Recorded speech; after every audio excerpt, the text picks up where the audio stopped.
Another unboxing. Yeah! I wouldn't be standing alone tonight. Look at that. Oh! And I landed it. There you go. See? Yeah. Wouldn't be standing alone tonight. We wandering off and shit, dog. Wouldn't be standing Yeah. Finish my cup, then post. This time it's the Maverick Quantum MT Flux. Not the plus, but the normal size. Now, that being said, this isn't small. It still has a 285 millimeter wheelbase. So it's bigger than your average 10 scale monster truck. And it's 3S capable. Now that's a 3660 3300 kV motor. And this is a Maverick MC30 BL. This looks like a Hobby Wing 10 BL60. There's no way that's a 30 amp. 30 amp was not enough. This motor puts out way over 30 amps in a street car, let alone a car with big giant tires like this. So that's got to be like a rebranded 10 BL60. Not much in the box here. Ready to run, water resistant, all that good stuff, blah, blah, blah. There we go. It's a little bit of stuff going on here. So looking into this, a company named, what was their name? Hobby something. Hobby Park, maybe, Hobby Pro, something like that, had this truck and they released it like last year. But now they don't have the rights to it anymore. If you go on their site, they have nothing but mini crawlers. But I remember this coming out, maybe Hobby Pro or something like that. And yeah, now I'm pretty sure HSP is the OEM. And Hobby Pro or whoever it was had the right to this, and Maverick bought them out. Kind of like the way the Helion Avenge is now the associated rival 10MT, MT10. Anyway, Metal Gear Servo, enclosed receiver box. We've got the brushless 3660. We've got, it says covered spur, pillow ball. That's pivot ball, whatever. And oil filled chocks, blah, blah, blah, blah. 285. Lengths 475. Yeah, that's waterproof. And there you have HPI it. Racing. Now, we already know these bodies are kind of thin, so go ahead and reinforce it off top. But the color is nice. It's nice looking body with the silver that bleeds back to the black, the green. And of course these are really nice wheels. I think these are called treads, tractors maybe. And the ones on the plus are called treads entanglements. And then I believe the ones on the truggy version of this, or the stadium truck version of this, are called treads accelerators. Anyway, they're really nice. You've got the MAV badging on them. These feel really good. Now the ones that come, the accelerators, they're more of a street tire, but this is more of like a, tractor tread, chevron style. It's pretty nice. We've got the wheelie bar. I have a wheelie bar for my Plus. I just haven't mounted it yet. And I think these bumpers are similar.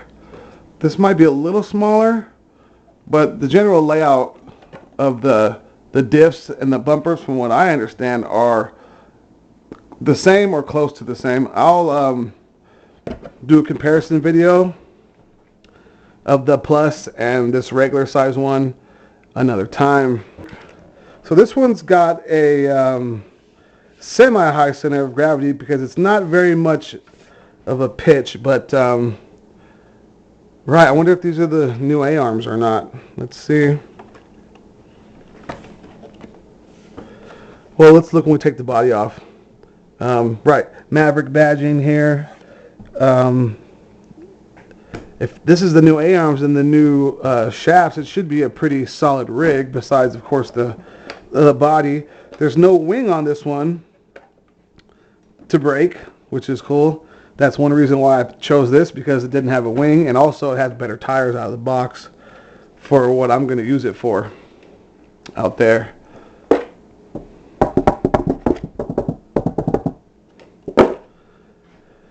So, yeah, similar style chassis. It's just shorter and I guess more narrow. It's the honeycomb chassis. You got your battery strap here. The receiver box, of course, is enclosed. I don't know if it's waterproof. That's strange. The servo's really high up. It's really high up, and the bell crank goes all the way underneath, or the servo arm goes all the way under this far. It's probably a better design to put this up closer, and then put this here.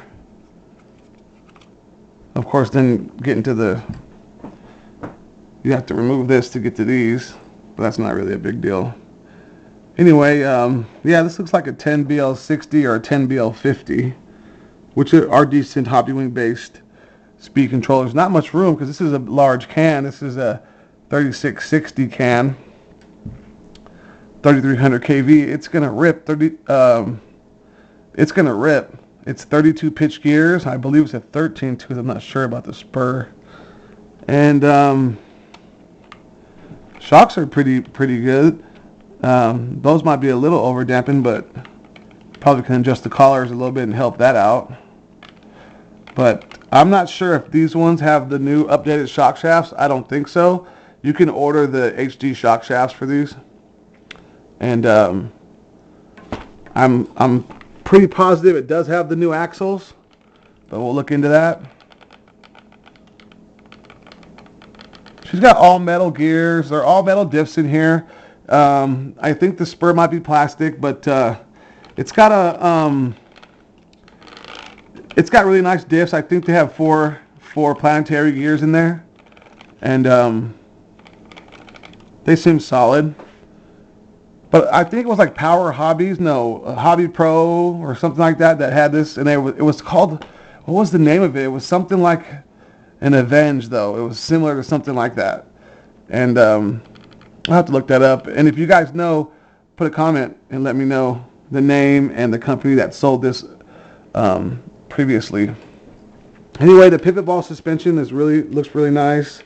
CVDs look pretty. Okay, yes, it has the new arms already installed from the factory. You can tell because you see that the top ones are round and the bottom ones were also round, and the new ones they kind of oval out into a point like that, and that's how you can tell. It's hard to see. You guys might not be able to see. I can see it. Anyway, I think this is direct drive,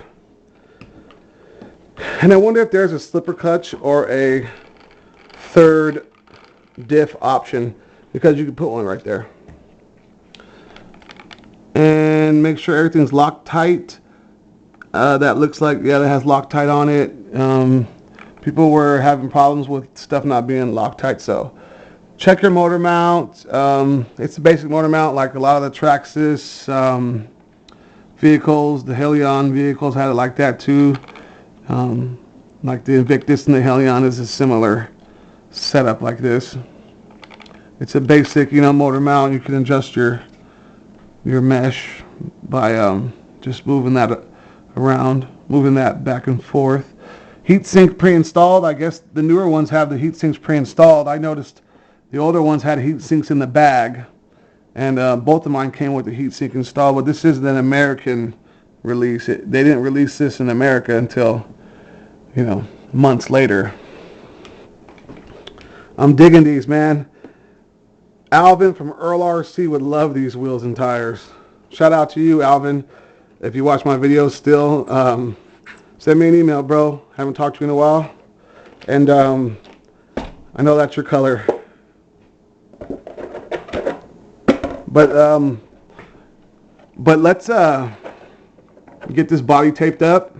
And I have some washers to put behind the wheels and take the old ones off. Let's look. Let's look and see. Transmitter as the Plus. No complaints. Works good.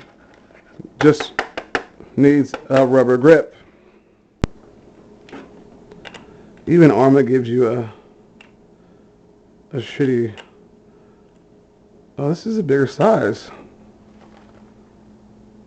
They don't give you the right size for this. They must have put different size nuts on here. They must have upped the size with the HD axles. Be right back.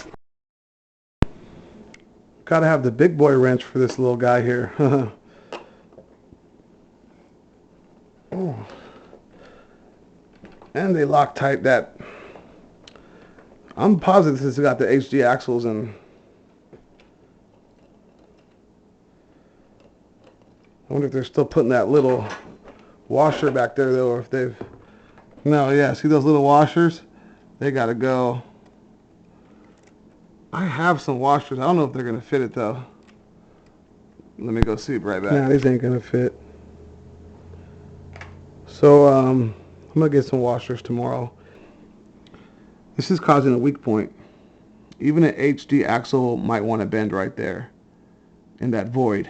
So you need washers that are the same size as this hex, or maybe a tiny bit smaller. Wouldn't matter, but I think it's 12. It's an M5 by 12 by 1, so a 12 millimeter circumference, a 1 millimeter thick, and a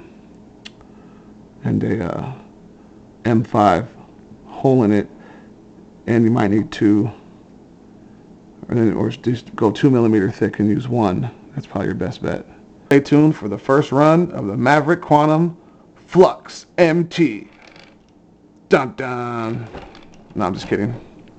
Where's the MT? How come it doesn't say MT here? Neither side say MT. Anyway, peace.